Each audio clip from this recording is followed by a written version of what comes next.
Hello everyone, welcome to our the Hindu class. आज की जो हमारी इम्पोर्टेंट न्यूज़ हैं वो क्या क्या रहेंगी।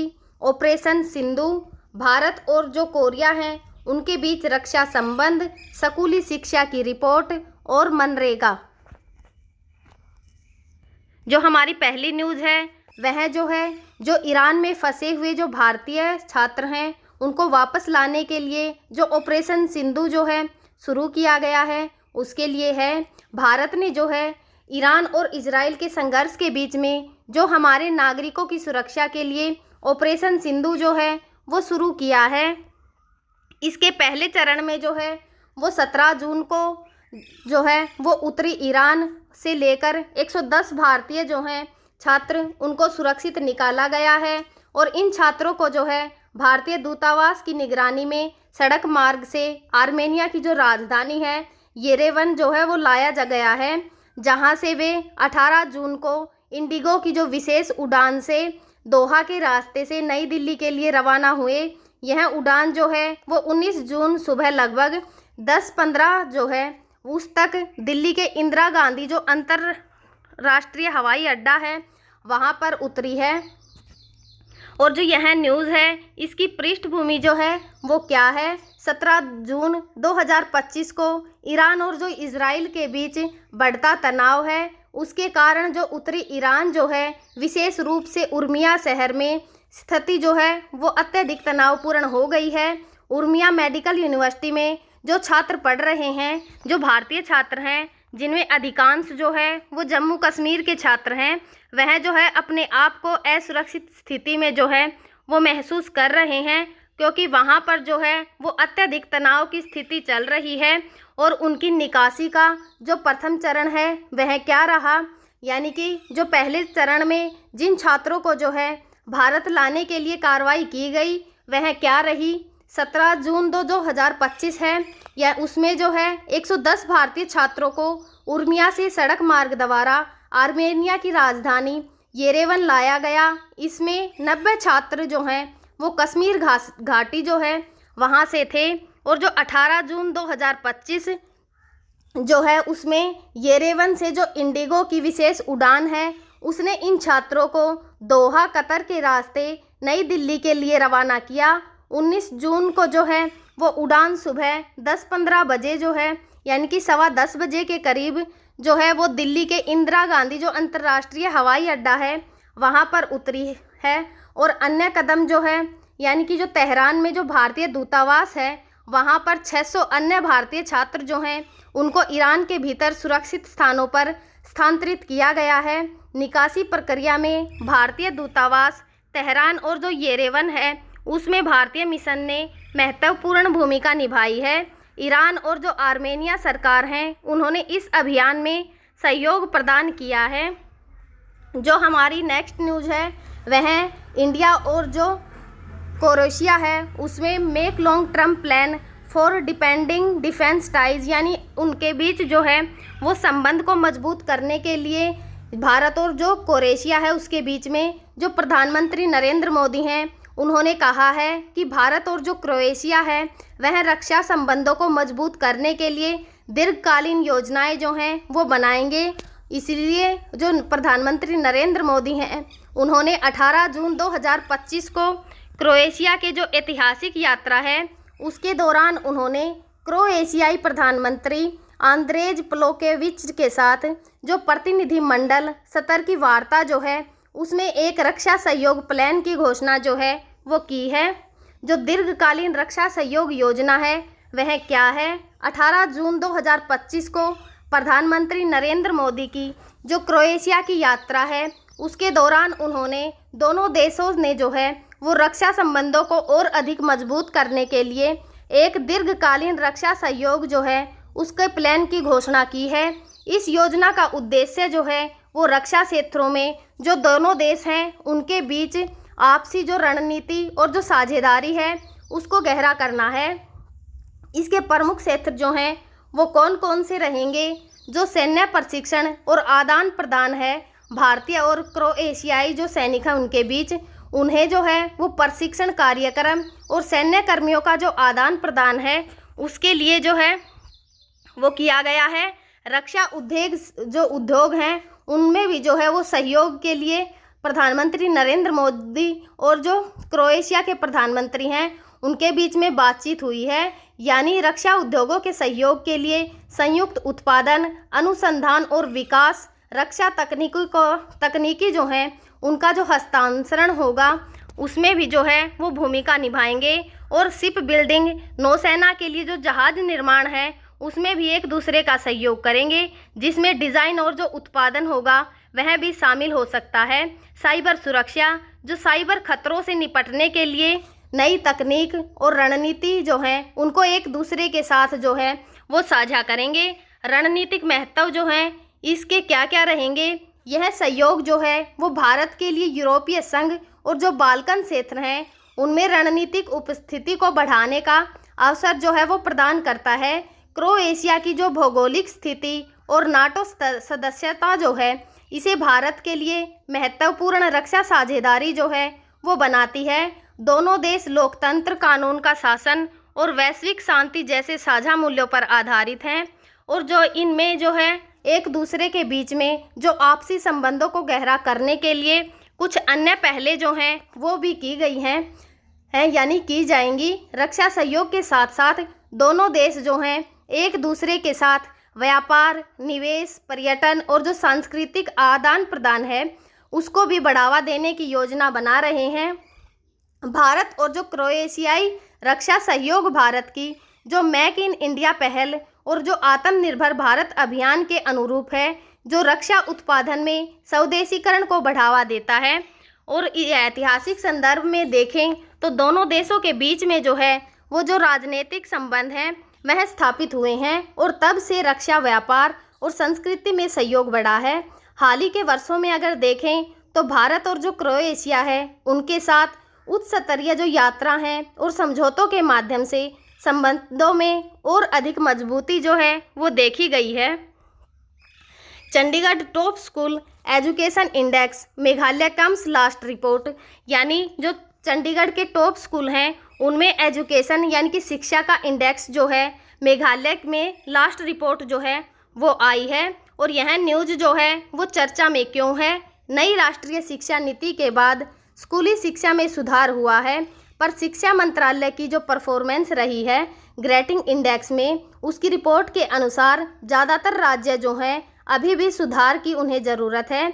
जो चंडीगढ़, पंजाब, दिल्ली जैसे राज्य शीर्ष पर हैं, जबकि जो मेघालय, छत्तीसगढ़ जैसे राज्य हैं वो अभी भी निचले स्तर पर जो हैं वो बने हुए हैं। राज्यों का जो प्रदर्शन है, बच्चों को सीखने की क्षमता और जो उनका इंफ्रास्ट्रक्चर है जैसे मानकों पर आधारित है। इन राज्यों का जो है बेहतर प्रदर्शन रहा। ऐसे कौन कौन से राज्य हैं जिन्होंने जो है शिक्षा में अच्छा प्रदर्शन दिखाया है? देश में जिन राज्यों का स्कूली शिक्षा के क्षेत्र में बेहतर प्रदर्शन रहा है उनमें चंडीगढ़, पंजाब, दिल्ली, गुजरात, हरियाणा, महाराष्ट्र, गोवा, केरल, उड़ीसा जैसे जो राज्य हैं वह शीर्ष पर हैं। और वहीं पर मेघालय, छत्तीसगढ़, झारखंड, बिहार, असम जैसे जो राज्य हैं उनका प्रदर्शन जो है वो सबसे निचले स्तर पर रहा है। इन राज्यों का जो औसत है वह जो है औसतन का प्रदर्शन जो है वो क्या रहा है? पहली बार किसी राज्य ने जो प्रचेष्टा 1 श्रेणी में जगह बनाई है। इससे पहले किसी राज्य ने जो है प्रचेष्टा 3 तक ही जगह बना पाई थी। इस बार चंडीगढ़ ने जो है जो प्रचेष्टा है 1 श्रेणी में जगह जो है अपनी बना ली है, जबकि बेहतर प्रदर्शन करने वाले बाकी राज्य जो हैं उन्होंने प्रचेष्टा 3 में जो है अपनी जगह बनाई है। जो गौरव तलब है कि जो पीजीआई के लिए जो श्रेणी बनाई गई है उसमें पहली श्रेणी दक्ष, दूसरी उत्कर्षण, तीसरी जो है वो अति उत्तम और चौथी जो है वह उत्तम, 5वीं प्रचेष्टा जो है वह 1 और जो 6ठी प्रचेष्टा है वह 2, 7वीं प्रचेष्टा 3 और 8वीं जो आकांक्षी है वह 1, 9वीं आकांक्षी 2 और 10वीं श्रेणी आकांक्षी 3 की गई है। जो पीजीआई रिपोर्ट है उसके मुताबिक 2023 से 2023-24 के मुताबिक जिन राज्यों में जो स्कूली शिक्षा का प्रदर्शन औसत रहा है उनमें हैं उत्तर प्रदेश, हिमाचल प्रदेश, मध्य प्रदेश, बंगाल, तमिलनाडु, उत्तराखंड, लद्दाख, जम्मू कश्मीर जैसे राज्य जो हैं औसत में रहे हैं। इन राज्यों ने आकांक्षी 1 श्रेणी में जो है अपनी जगह बना ली है। स्कूली शिक्षा के मापदंड को देखें तो जो शिक्षण परिणाम है, छात्रों की जो शैक्षिक उपलब्धि है उसका मूल्यांकन करें, जैसे पढ़ना लिखना या फिर जो गणितीय कौशल है।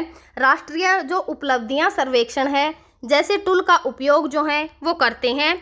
और जो बुनियादी ढांचा है स्कूल में, जैसे कक्षाएं हुई, शौचालय हुआ या फिर जो पेयजल, पुस्तकालय और जो प्रयोगशालाओं की उपलब्धता है, वह भी जो है डिजिटल संसाधन जैसे स्मार्टफोन, क्लासरूम और इंटरनेट जो है वो कनेक्टिविटी जो है वो देखी जा सकती है। जो शिक्षक गुणवत्ता और प्रशिक्षण है, यानी योग्य शिक्षकों की जो उपलब्धता और नियमित प्रशिक्षण जो है इस क्षेत्र में देखा जा सकता है।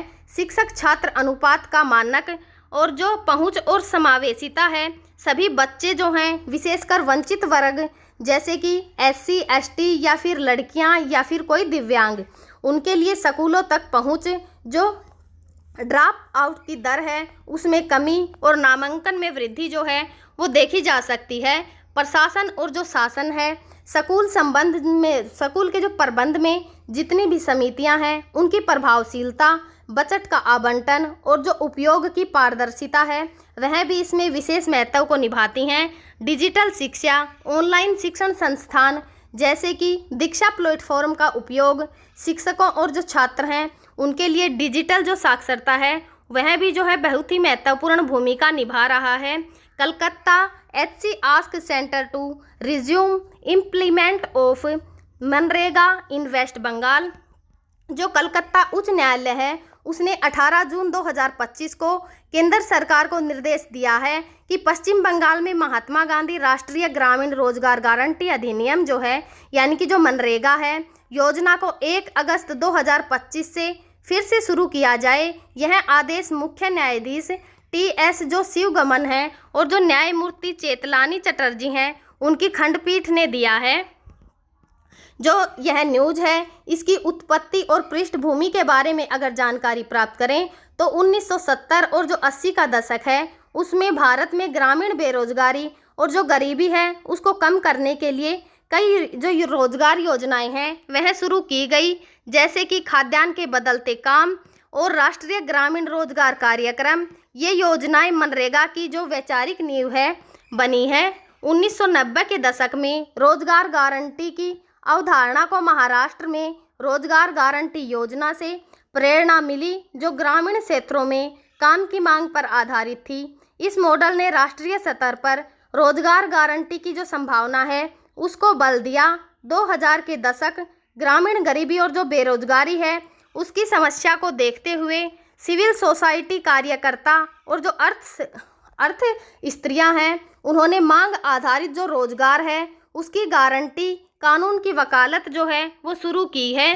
कानून का निर्माण जो है उसके बारे में जानते हैं। 2004 जो संयुक्त प्रगतिशील गठबंधन है जो UPA है, सरकार ने अपने साझा न्यूनतम कार्यक्रम में जो ग्रामीण रोजगार गारंटी को शामिल किया। 2005 में जो है संसद ने 23 अगस्त 2005 को राष्ट्रीय ग्रामीण रोजगार गारंटी अधिनियम जो है वह पारित किया था। इसका उद्देश्य प्रत्येक जो ग्रामीण है, यानी कि सभी जो ग्रामीण हैं उनके परिवारों को एक वित्तीय वर्ष में कम से कम 100 दिन का जो गारंटीकृत अकुशल रोजगार है वो प्रदान करना था।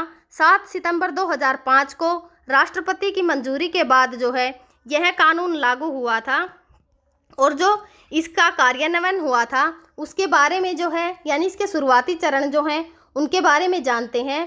जो चरणबद्ध शुरुआत यानी प्रथम जो चरण है 2 फरवरी 2006 को आंध्र प्रदेश के जो अनंतपुर जिला है उसमें यह योजना शुरू की गई थी।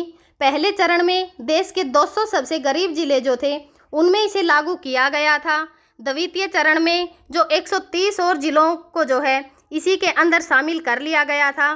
तृतीय चरण में 1 अप्रैल 2008 से योजना को पूरे देश में जो है वो लागू कर दिया गया था। 2009 में योजना का नाम जो है बदल दिया गया था और इसके नाम को बदलकर महात्मा गांधी राष्ट्रीय ग्रामीण रोजगार गारंटी अधिनियम जो है वो कर दिया गया था, ताकि इसे गांधी जी के जो ग्रामीण स्वावलंबन के जो दर्शन है उससे जोड़ा जा सके और जो यह योजना है इसकी मुख्य विशेषताएं जो हैं वो क्या हैं? कानूनी गारंटी, यह दुनिया की सबसे बड़ी रोजगार गारंटी योजना है जो रोजगार को कानूनी अधिकार बनाती है। मांग आधारित, जो ग्रामीण परिवार हैं और जो काम मांगते हैं उन्हें 15 दिनों के भीतर जो है वो रोजगार देना अनिवार्य है, अन्यथा जो बेरोजगारी भत्ता है वह दिया जाता है। कार्य अकुशल श्रम आधारित, जैसे जल संरक्षण हुआ, सड़क निर्माण, वृक्षारोपण और सिंचाई की जो सुविधाएं हैं वह प्रदान की जाती हैं। महिला जो सशक्तिकरण है, कम से कम 1/3 रोजगार महिलाओं के लिए आरक्षित किया गया है और इसके अंदर जो पारदर्शिता है वो सामाजिक जो अकेशन है या फिर ऑनलाइन जो निगरानी है, ग्राम सभाओं के माध्यम से इसकी जवाबदेही जो है उसको सुनिश्चित किया जाता है। इसके जो प्रभाव और जो उपलब्धियां रही हैं वह क्या क्या रही हैं? रोजगार सृजन 2006 से अब तक जो है वो अरबों व्यक्ति इस दिवस का रोजगार सृजन जो है वो हुआ है। 2024 और जो 25 है उस तक जो औसतन 5 से 6 करोड़ परिवार जो हैं उनको सालाना रोजगार मिला है।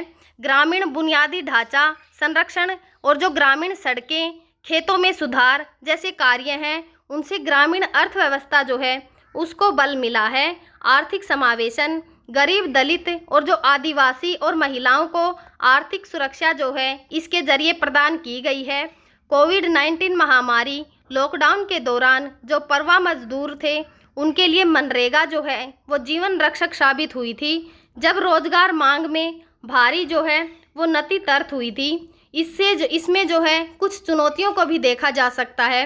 वो चुनौतियां क्या क्या हैं? विलंबित भुगतान, जो मजदूरी है भुगतान में जो है देरी एक इसमें प्रमुख समस्या रही है। भ्रष्टाचार, कुछ राज्यों में जो है फर्जी जॉब कार्ड बनवाकर और धन के दुरुपयोग की शिकायतें जो हैं वो देखी गई हैं। फंडिंग, केंद्र और जो राज्य हैं उनके बीच में जो फंड है उसके आवंटन को लेकर विवाद रहा है, जैसे कि पश्चिम बंगाल में 2022 से फंडिंग पर रोक और जागरूकता की कमी। कई ग्रामीणों को अपने अधिकारों की जो है वो पूरी तरह से जानकारी ही नहीं होती। अगर उन्हें जो है वो जानकारी ही नहीं होगी तो वो ये जैसे सरकार जो सुविधाएं दे रही है उनको जो है वो नहीं अपना पाएंगे, इनको अपने जो जीवन है उसमें जो है वो नहीं ला पाएंगे और अपने परिवार को चलाने के लिए उन्हें जो है एक नौकरी की ज़रूरत होती है, उससे वो वंचित हो जाएंगे। हाल ही की घटना को देखें तो पश्चिम बंगाल विवाद, मार्च 2022 में जो है अनियमितताओं के कारण केंद्र के जो पश्चिम बंगाल में मनरेगा फीडिंग रोक दी गई है और 18 जून 2025 को कलकत्ता उच्च न्यायालय ने केंद्र को 1 अगस्त 2025 से योजना जो है फिर से शुरू करने का निर्देश दिया है। बजट आवंटन 2024 और 25 के लिए मनरेगा का जो बजट है वह 86,000 करोड़ था, जिसे 2025-26 में बढ़ाने की मांग जो है वो हो रही है। डिजिटल एकीकरण, आधार लिंक भुगतान और जो डिजिटल मॉनिटरिंग है उससे पारदर्शिता बढ़ाने के जो प्रयास हैं वह जारी हैं और ऐसे भी जो है वो काम किए जा रहे हैं ताकि जो ग्राम के जितने भी व्यक्ति हैं वह जो ऐसी सुविधाएं सरकार दे रही है उनसे वंचित ना रहें। हम जो है आगे भी आप सभी के साथ जो है जो नेक्स्ट क्लास होगी उसमें द हिंदू के साथ फिर से आप सभी के सामने हाजिर होंगे। तब तक आप पढ़ते रहिए, खुश रहिए। Thank you.